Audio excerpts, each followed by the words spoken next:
Então, gente, vou tentar falar bem alto, porque a voz é baixinha. Como ela falou, eu atuo atualmente mais na área de avaliação e na área de neuropsicologia. Então, a vertente que eu vou trazer para vocês é bem da TCC. Acho que tem alguns psicólogos, pelo que eu entendi aqui, que é a terapia cognitivo-comportamental, e também um pouquinho da área de neurociência. Quando o Cristiano trouxe a ideia de falar sobre produtividade, eu já tentei focar naquilo que as pessoas mais reclamam a respeito da produtividade, que é a procrastinação. 90% dos pacientes que reclamam no consultório a respeito de produtividade possuem como sintoma ou como aspecto negativo a procrastinação. E o que ninguém fala é que a procrastinação por si só não é algo ruim. Na verdade, ela é um mecanismo adaptativo, como 90% de todos os processos psicológicos. Eu não sei se já ouviram falar, mas existe um modelo da psicologia chamado Big Five, que fala dos 5 grandes fatores psicológicos, inclusive é utilizado em muitos campos, dentre eles a administração. O Big Five, ele foi construído numa vertente mais psicométrica. Foi feito um estudo e aí percebeu-se várias características que eram quase que universais. Posteriormente, agrupadas as características e, através desse agrupamento, eles perceberam que, em alguma medida, todo mundo possuía aquela característica. Ou seja, a depressão, entre aspas, ela é um mecanismo normal também. Em alguma medida, a pessoa pode ficar triste ou até um pouco melancólica, desde que isso não impacte no seu funcionamento global. Ou seja, a depressão, a ansiedade, a procrastinação, todos esses elementos que as pessoas se queixam, na verdade, são mecanismos normais e estão presentes em todo mundo. O que isso quer dizer? Que muitas vezes a pessoa ela busca ajuda ou ela reclama de um fator que é normal. Ela só precisa aprender a ajustar. Então, a ideia dessa palestra hoje é ajudar vocês a pensarem um pouco sobre estratégias de ajustamento. E aí vem um outro fator, que é até engraçado. Muitas pessoas, se vocês forem pensar, vamos imaginar uma historinha que talvez fique mais ilustrativa. E é uma pergunta que a própria psicologia da saúde faz. Por que que uma pessoa, sobre as mesmas condições que outra pessoa, vamos imaginar, por que que João, sobre as mesmas condições que Paulo, adoece e Paulo não? Porque existem fatores tanto genéticos quanto subjetivos que propiciam esse adoecimento. Por que eu falei isso? Com a procrastinação não é diferente. E ela é o fator que mais atrapalha o desenvolvimento e a gestão de tempo. Muitas vezes eu procrastino por N fatores. Eu posso procrastinar porque aquela atividade é ansiogênica, porque eu tenho medo de falhar, porque eu tenho medo de não acertar, porque eu tenho uma síndrome do impostor. E aí eu acho que se eu me colocar naquela situação eu posso falhar e as pessoas verão que eu sou impostor. E isso atrapalha N campos da vida da pessoa. Ela pode deixar de fazer investimentos, ela pode deixar de arriscar, ela pode deixar de executar planejamentos saudáveis, por crenças, por esquemas, por fatores que não são necessariamente racionais, mas psicológicos, entendem? E a procrastinação está dentre esses fatores. Se a gente for pensar, a neurociência aponta que a procrastinação ela é uma falha entre o planejamento e a ação. Então, muitas vezes, quem se queixa de procrastinação até planeja, ele consegue planejar, mas ele não consegue executar. Ou, muitas vezes, esse planejamento que ele faz não é um planejamento realístico, ou seja, é sobre-humano de ser executado.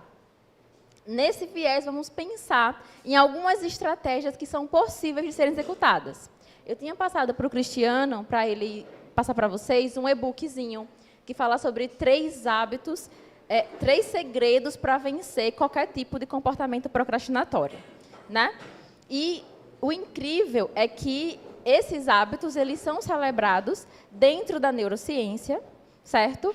Que foram apontados em várias pesquisas e que, se a gente for agrupar esses 3 hábitos, a gente percebe que eles podem ser agrupados em 3 fatores, certo? O primeiro é o planejamento, o segundo é a execução, ou seja, estratégias comportamentais que facilitem com que a pessoa execute aquilo que ela planejou.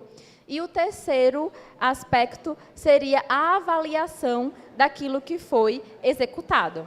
Porque cá entre nós, gente, você pode criar o melhor planejamento do mundo e até conseguir uma execução. Mas se você não consegue avaliar os ganhos que você teve, você não vai ter motivação para reelaborar aquele planejamento.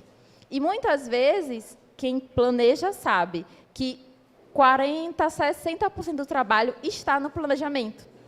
Eu brinco com alguns pacientes que têm TDAH, que inclusive hoje é um dos sintomas que mais aparece na clínica, TDAH, autismo, ansiedade, que o TDAH, muitas vezes, e aí vou tomar a palavra de um outro teórico da área de neurociência, é um pesquisador americano, se eu lembrar o nome dele eu cito. Ele fala que o TDAH ele é um foguete de alta tecnologia sem combustível.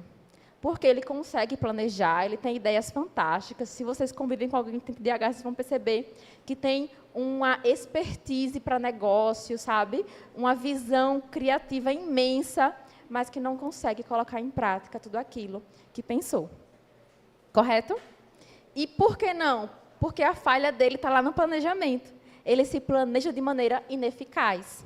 Então, vamos pensar em algumas pequenas estratégias sobre planejamento que vão atrapalhar ou não a rotina de alguém que tenha procrastinação. E aí, lembrem-se que a procrastinação, nesse contexto, está relacionado a várias dificuldades psicológicas, mas também a um funcionamento saudável. Porque, às vezes, a procrastinação ela assume um fator meio que regulatório. A pessoa procrastina pelo medo, entende?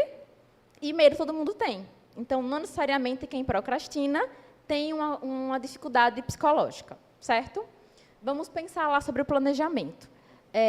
Existe uma falinha lá no livro de Alice, eu adoro o livro de Alice, as duas versões, né, os dois volumes, porque tem muitas questões filosóficas envolvidas no livro dela, então quem tiver a possibilidade de ler um livro infantil, mas é fantástico, Alice no País das Maravilhas.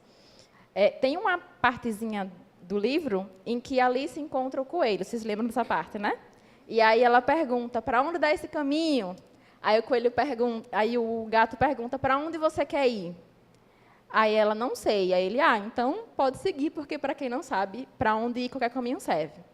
E o planejamento, ele parte do princípio que eu sei aonde eu quero chegar. E é a partir disso que eu vou conseguir criar estratégias e tomar decisões que irão me levar aonde eu quero chegar. Vou abrir aqui parênteses para uma historinha, certo?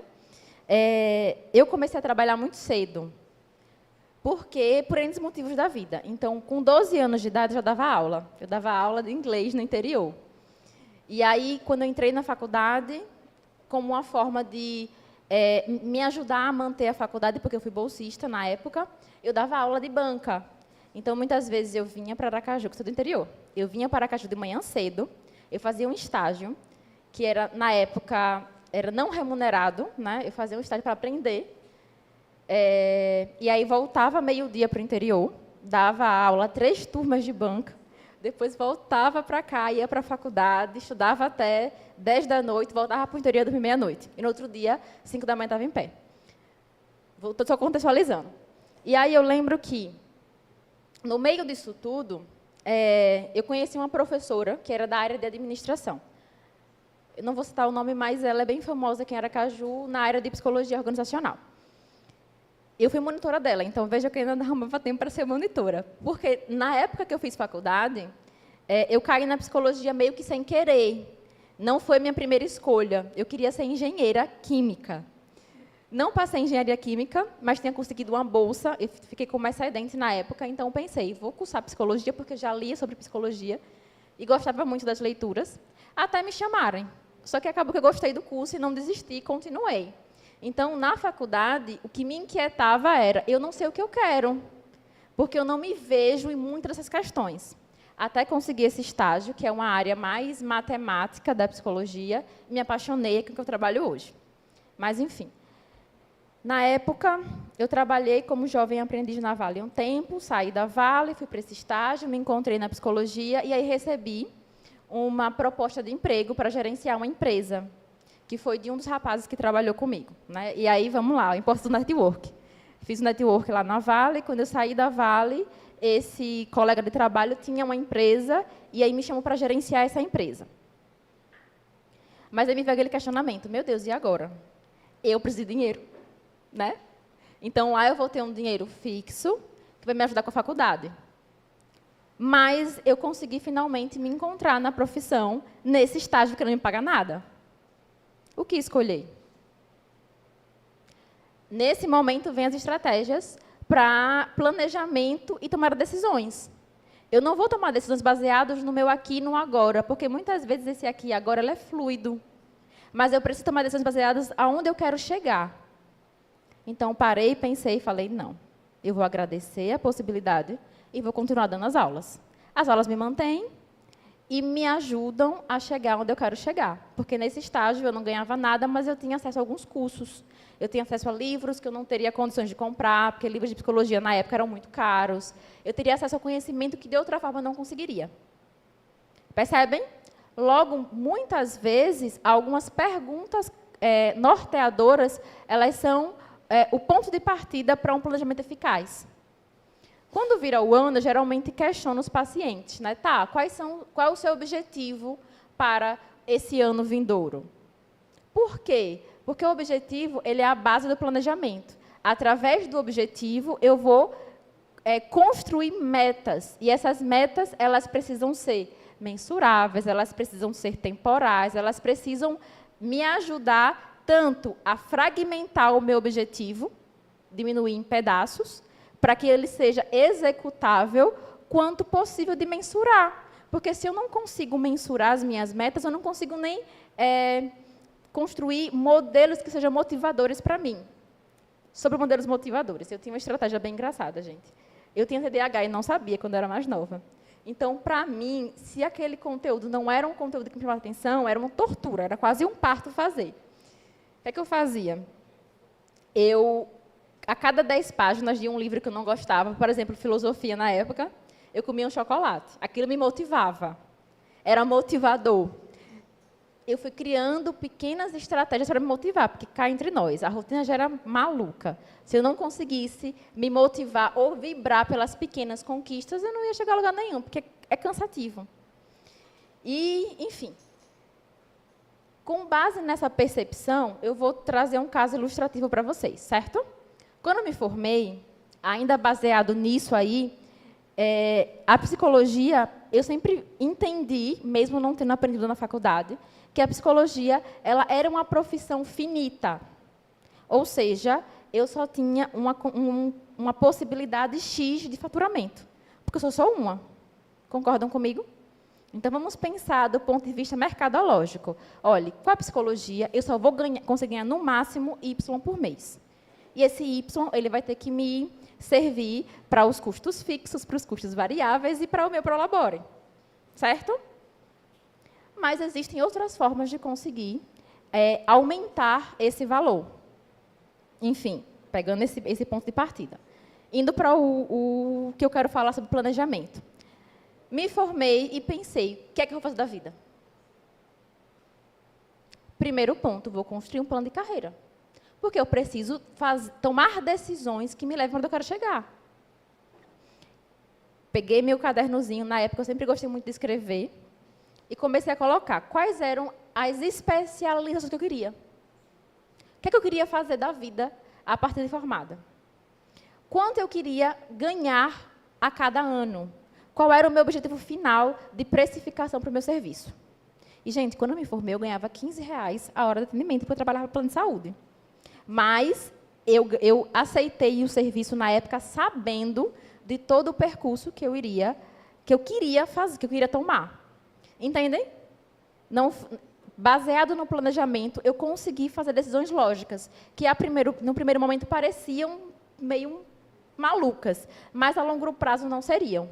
Então, eu saí da minha faculdade sabendo, eu quero fazer esses cursos de especialização, eu quero trabalhar com isso, eu quero chegar nesse nível de faturamento mensal, certo? E eu vou partir daqui. Esse é o meu ponto de partida. Através dessa percepção, eu criei metas que foram alcançáveis. E aí, no primeiro ano que eu me formei, era impossível me manter com atendimento clínico. Eu ganhava R$15 por hora. Nem que eu tivesse esse dia todo, eu ia conseguir me manter sozinha aqui em Aracaju. Concordam comigo? Lembra da minha família do interior? Então, o que foi que eu fiz? Abri uma empresa de cursos, na época. sabia que os cursos pagariam mais do que o atendimento clínico, mas eu queria a clínica, não a clínica psicológica como as pessoas estão acostumadas. Eu queria a clínica na área de avaliação. Só que eu não sou filha de ninguém, as pessoas não me conhecem, na fila do pão eu não sou nada. Tipo assim, sim. Eu precisava galgar aonde eu queria chegar e tomar decisões que me levassem até lá. Se eu não tivesse um planejamento, eu não ia conseguir chegar a lugar nenhum. Abri a empresa, e eu lembro que eu trabalhava todo final de semana, gente. E, pasmem, eu ganhava, no mês, com os cursos, 6 vezes o que eu ganharia na semana com os atendimentos. E foi com isso que eu fui juntando o capital que eu sabia que eu precisava para abrir o meu consultório. Percebem? Na pandemia, veio a outra fonte de renda, que aí é um outro fator que eu sempre comento quando eu dou curso, principalmente para os meus alunos. A gente não pode nunca se garantir em uma única fonte de renda. Certo? Se eu tenho um negócio, eu não posso ter um único produto para ofertar. Porque, quando eu trabalho com um único produto, eu vou sofrer as mudanças sazonais do ano. Por exemplo, eu sei quais são os meses na clínica que não funcionam, tanto para a psicoterapia quanto para a avaliação psicológica. Tem meses que não tem nada. Se eu fosse me garantir naquele produto, eu ia falir, logo de início. Mas, enfim, na pandemia, veio a possibilidade do digital, porque foi aquele boom, e eu aproveitei. E é um outro fator que eu sempre converso sobre planejamento. Nunca silencie a sua intuição. Na psicologia, a gente chama intuição de inteligência emocional, certo? É uma areazinha do seu cérebro que fica entre o cérebro reptiliano e o cérebro, o neocórtex, né, que é esse cérebro racional, que junta informações sobre toda a sua vida, tanto informações vividas por vocês, quanto informações observadas e vividas por outras pessoas. É a partir dessa estrutura cerebral, né, ou desse funcionamento neuropsicológico, que é a inteligência emocional, que você vai construir um arcabouço de informações que nem sempre são racionais, são percebidas racionalmente, mas que existem. Ok? E é até engraçado, porque dizem que a mulher é mais intuitiva, porque essa estrutura específica do cérebro é mais larga nas mulheres, né? A inteligência emocional. Então, as mulheres conseguem perceber mais informações e, consequentemente, como ela tem um arcabouço maior de informações, ser mais sensível a essa intuição. E, para os negócios, a intuição é importante. Entendem? Porque, se eu não consigo seguir a minha intuição, eu não vou conseguir perceber as mudanças no mercado. E, se eu não percebo as mudanças, eu não vou me planejar de maneira adequada. Porque o planejamento exige uma previsibilidade, e uma previsibilidade racional. Eu preciso entender quando eu vou dar conta e quando eu não vou dar conta. E quais são as possíveis dificuldades que eu vou ter para executar aquilo que eu planejei. E de uma maneira bem racional e fria até. Porque se eu não conseguir ser assim, se eu for mais emocional do que racional, eu vou sempre estacionar nas dificuldades da vida. Entende? Porque haverá dificuldades. Dificuldades é o que mais haverá, né? Então, a minha assistente trabalha comigo, a gente brinca, falando que só tem dia de lutas. Aí ela está esperando dias de glória. Porque em um negócio sempre haverá dificuldades. Entendem? E as dificuldades, elas precisam ser previstas no seu planejamento. Por exemplo, no meu planejamento financeiro do consultório, eu sei quais meses eu vou ter que usar a reserva de emergência. Porque, no Brasil, tem 3 meses no ano que não funcionam para a clínica, e tudo bem. O que é que isso me diz? Que no meu planejamento eu preciso considerar que eu vou trabalhar 9 meses para manter 12 meses de conta. Tudo bem. Até para programar férias e folgas, isso é viável, entendem? Porque eu vou tirar férias e folga quando meu consultório não funcionar bem. Ou eu vou criar a estratégia que eu faço hoje, nos outros ramos que eu trabalho, para compensar as dificuldades financeiras de lá. Percebem? Partindo dessa percepção, eu vou para as estratégias de gerenciamento de tempo. Ok? Antes de perceber o TDAH, eu era péssima com o tempo, gente. Eu lembro que meu ex-noivo, ele reclamava horrores. Ele falava, minha filha, não dá. Você fala que 10 minutos, leva 1 hora. Porque o planejamento ele não era estratégico. Logo, eu não gerenciava o tempo de maneira adequada. Hoje, eu gerencio. E como? Através de uma organização fria e calculista da agenda. A minha agenda, ela é rigorosa. Eu sei os pacientes que eu vou atender, eu separo o tempo de revisar documentos, eu separo o tempo para estudar, eu separo o tempo para tudo. No início, essa separação ela é um pouco palpável, porque você precisa aprender o seu ritmo de funcionamento. Entendem? Ninguém senta para estudar e aprende de primeira. A pessoa, às vezes, tem que aquecer um pouquinho, então os 30 primeiros minutos não são satisfatórios e não são proveitosos no estudo, ou quando você vai lá sair para fazer alguma coisa, se você tem muitos estímulos ambientais, você acaba né? A mulher vai limpar a cozinha, vê os pratos sujos, lava os pratos, depois esquece o forno, quando vai ver, não limpou a cozinha, mas fez o resto. E é uma outra questão que precisa ser considerada quando você vai gerenciar tempo. Né? Às vezes você se planeja para fazer uma coisa, mas você fez 10, e fica triste porque não fez nenhuma do que você planejou, mas fez todo o resto. Percebem? Por isso, a construção de listas, ela é importante.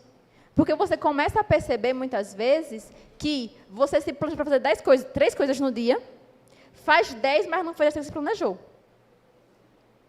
E como é que eu faço para gerenciar isso? Tem uma estratégia que eu adoro, gente, que é aquela matriz de prioridades. Antes, a minha dificuldade era que eu era centralizadora, eu queria fazer tudo. Porque eu achava que se alguém ia fazer errado, né? E, inclusive, isso é o que mais acontece com quem está começando o negócio. Centraliza porque acha que se o outro fizer, não vai sair da mesma forma. Mas não é bem assim, porque nem todas as tarefas precisam ser feitas por você. Colocar as suas tarefas, o que precisa ser feito nessa matriz, ajuda você a entender o que você pode delegar, o que só você precisa fazer, o que você nem precisa fazer, porque se a gente for olhar direitinho, das 90 coisas que tem na sua lista para fazer na semana, 60% nem precisa ser feita, porque não vai mudar em nada. Não vai levar você para onde você quer chegar. Então, será que realmente precisa ser feita? Em resumo, percebam que fazer planejamento e gerenciar o tempo requer, antes de tudo, o autoconhecimento. Você tem que se conhecer o suficiente para entender o seu ritmo de funcionamento, o que em você está impedindo o seu crescimento, quais são as suas dificuldades de gerenciar tempo, porque não são iguais para todo mundo. Quando um paciente chega para mim com essa dificuldade, eu já parto do princípio de que ele tem que entender quais são as crenças que ele tem que estão dificultando ele crescer. Às vezes, quem puxa o tapete dele é ele mesmo. Não é outra pessoa. Ele vai lá, quando está começando a ganhar impulso, e puxa o tapete porque acha que não vai conseguir, que não é bom o suficiente, aí procrastina, aí perde prazo. Quando vê, fez aquela lambança imensa e fica triste, sente culpado, e aquilo confirma que ele não é bom o suficiente. Percebem? Muitas vezes, nós, seres humanos, criamos ciclos que são viciosos. E achamos que soluções simples vão resolver, quando, na verdade, não são soluções externas que a gente precisa. Entende? É uma percepção da gente, internamente falando, porque todas essas estratégias que eu citei, elas só são possíveis se eu entendo como eu funciono. Não existe receita pronta para gerenciar tempo ou para fazer um negócio dar certo. O que existe é uma percepção minha, de mim mesma, dos meus limites, do que eu quero. E, a partir daí, a seleção de ferramentas que façam sentido para mim. É isso, gente.